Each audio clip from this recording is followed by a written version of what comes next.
예, 오늘 이 말씀을 통해서 팔려간 요셉이라는 제목으로 하나님의 말씀을 같이 나누도록 하겠습니다. 야곱의 형들이 야곱의 형들이 아버지의 양을 치기 위해서 세겜이라는 동네로 갔습니다. 아버지 야곱은요, 요셉에게 이 형들과 양들이 어떻게 잘 지내는지 궁금해서 요셉에게 심부름을 시킵니다. 요셉아, 형들과 양떼들이 잘 있는지 가서 보고 와서 내게 보고해라, 알려달라, 이렇게 부탁을 합니다. 그때 요셉은 네 하고 대답합니다. 17세가 지난 이후죠. 지금 야곱이 거하는 곳은 헤브론이에요. 헤브론에서 세겜까지는 거의 100km가 된다고 합니다. 거리가 굉장히 먼 거리입니다. 그러니까 하룻밤을 넘겨서 갈 정도의 먼 거리인데 요셉은 주저하지 않고 네 하고 바로 길을 떠납니다.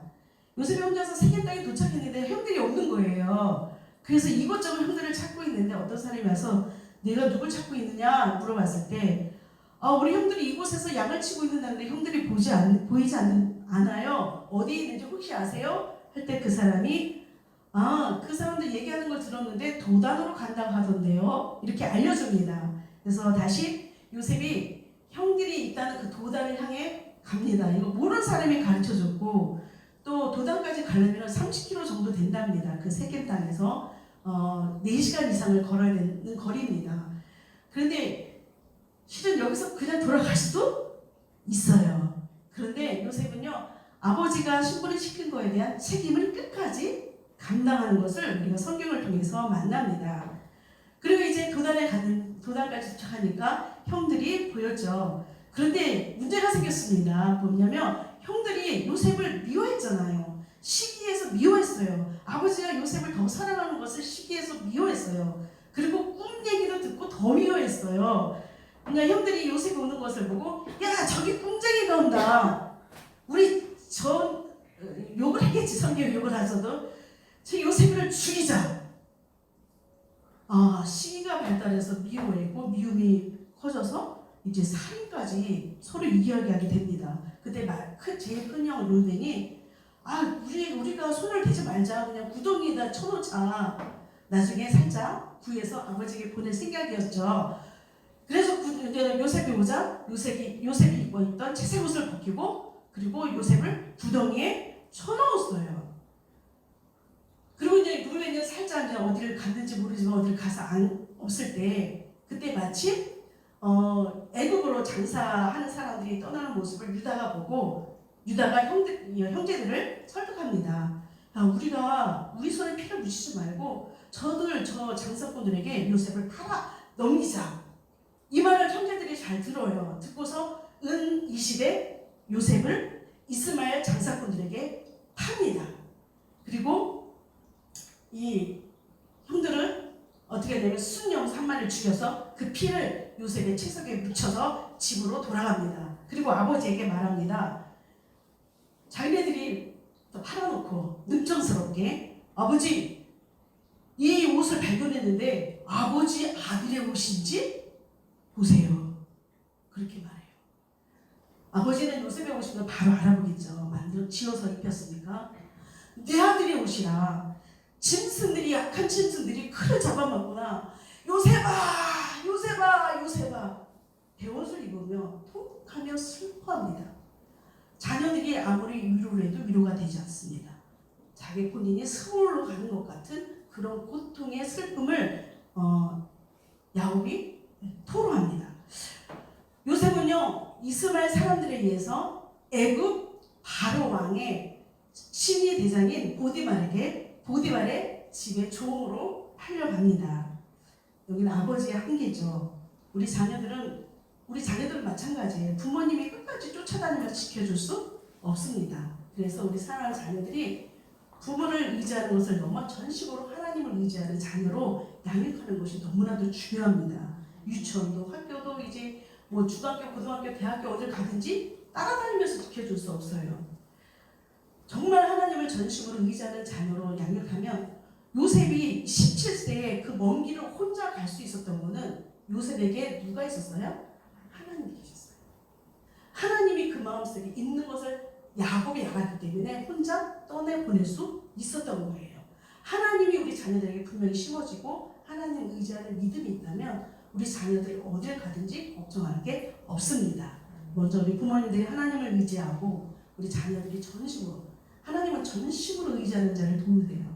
그냥 적당한 자가 아니라 전심으로 하나님을 의지하는 저와 여러분, 우리 영화부 가족들이 주님의 이름을 축복합니다. 아멘.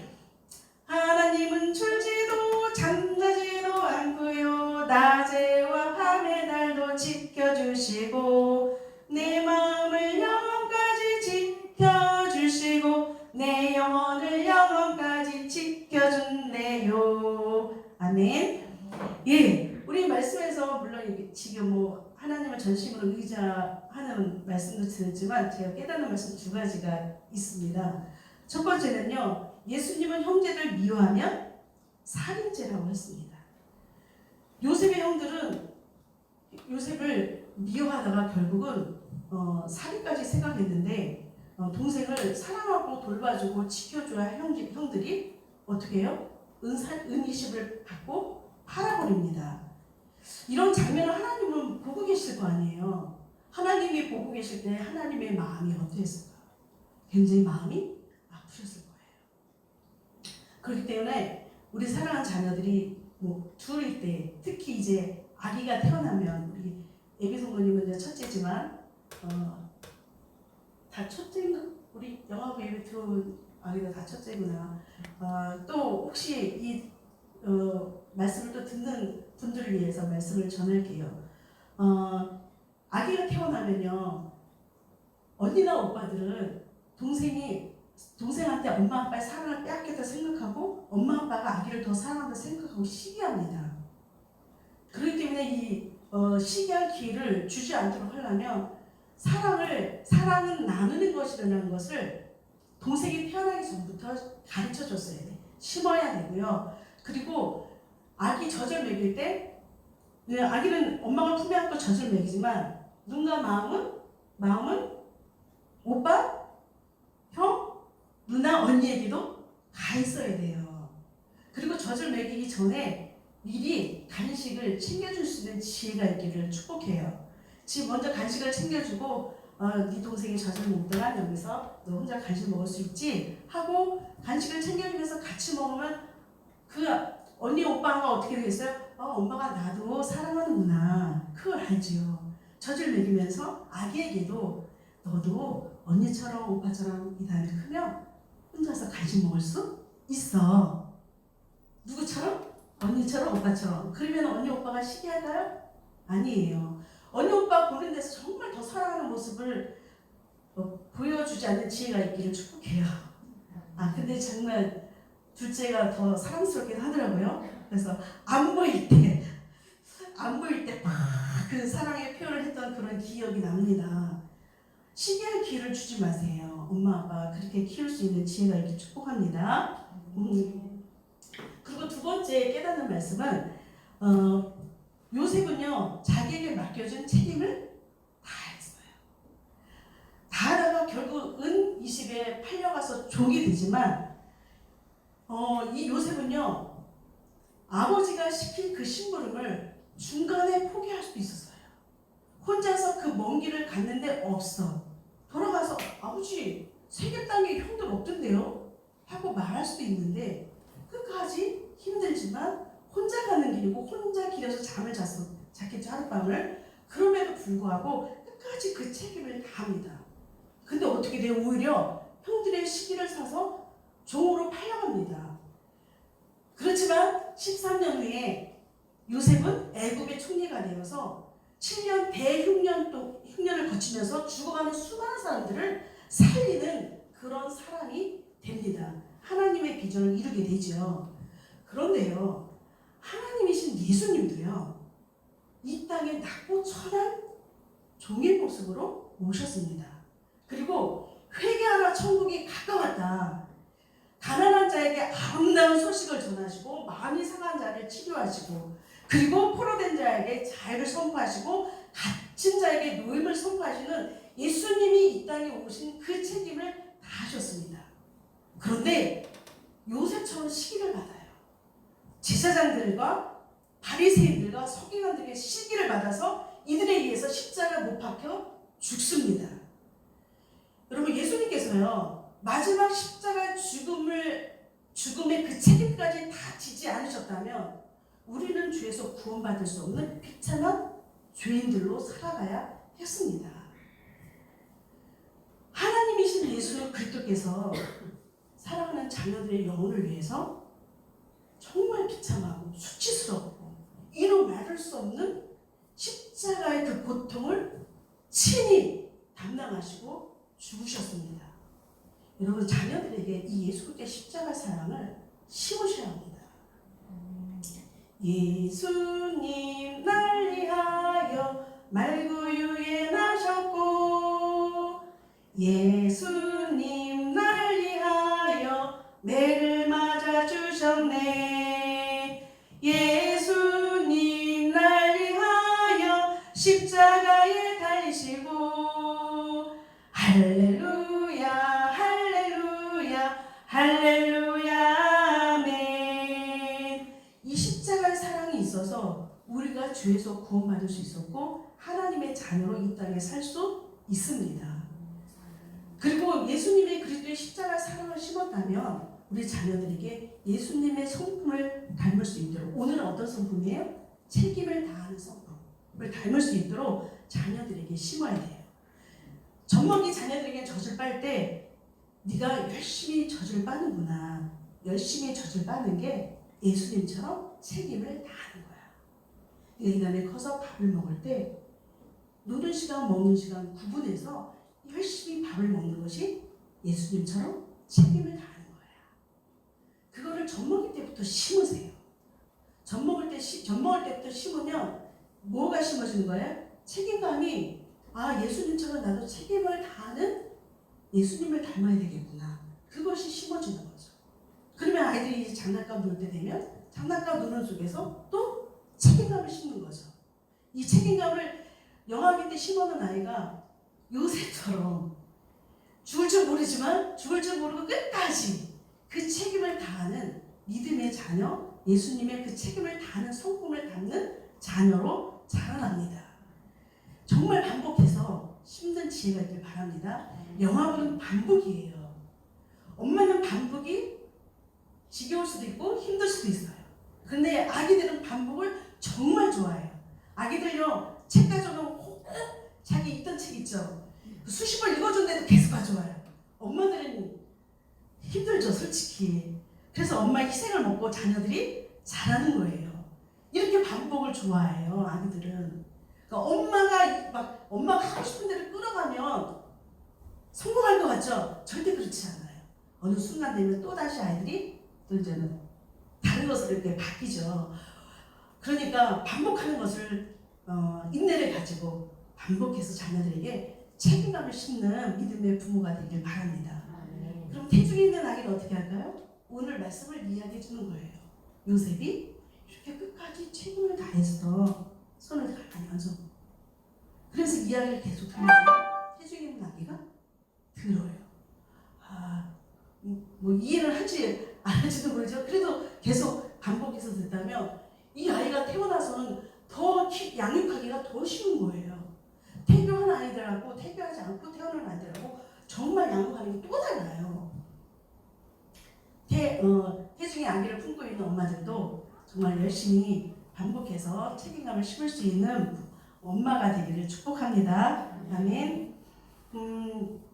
그리고 이제 자녀들을 양육하면서 정말 우리 엄마의 그 책임이 굉장히 중요한데, 이제 좀 자라면 이유식을 하게 됩니다.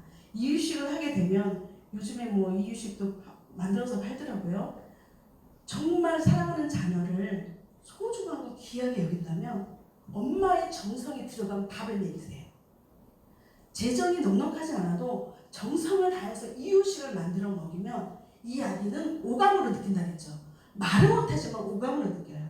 아, 엄마가 나를 정말 소중하고 존귀하게 여기는구나. 이 아이의 자존심이 아니라 자존감이 높아집니다. 나는 정말 귀한 사람이구나. 나는 정말 소중한 사람이구나. 말은 못하지만 엄마가 정성을 다하여 먹인 그 이유식을 먹고 자란 아이 편식도 안 합니다. 여러분 생각해 보세요. 엄마가 정성을 다해서 그 자녀를 청지기로 맡겨주셔서 책임을 다해서 정성스럽게 이유식을 만들어진 것을 먹은 자녀와 그렇지 않고 귀찮고 힘들어서 이렇게 뭐 적당히 사서 그 이유식을 먹은 자녀의 마음밭이 같을까요? 아닙니다. 기가 막히게 우리 아기들은 엄마의 사랑이 들어갔는지 엄마의 정성이 들어갔는지 기가 막히게 합니다. 우리 엄마로서 아빠로서 책임을 다할 때 그 책임감이 또 자녀들에게 영향이 되어서 흘러갑니다. 말로만 싣는 것이 아니라 실질적으로 책임을 다하는 부모가 되셔야 합니다. 부모님이 제일의 선생님이라는 것을 잊지 마십시오. 아멘.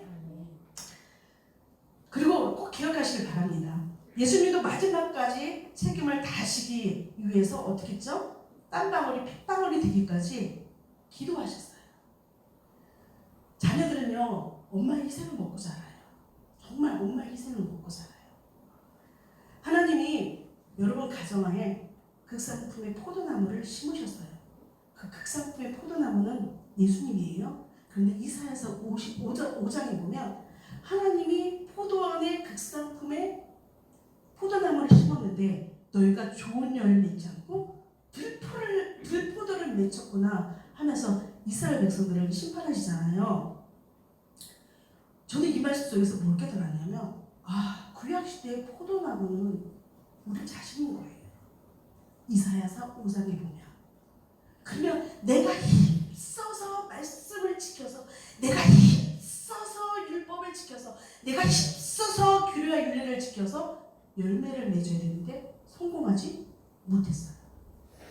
그런데 신약에 와서 예수님이 이 땅에 오셔서는 요한복음 19장에 나는 포도나무예요. 예수님이 우리의 최고의 극상품의 포도나무가 되어주셨어요.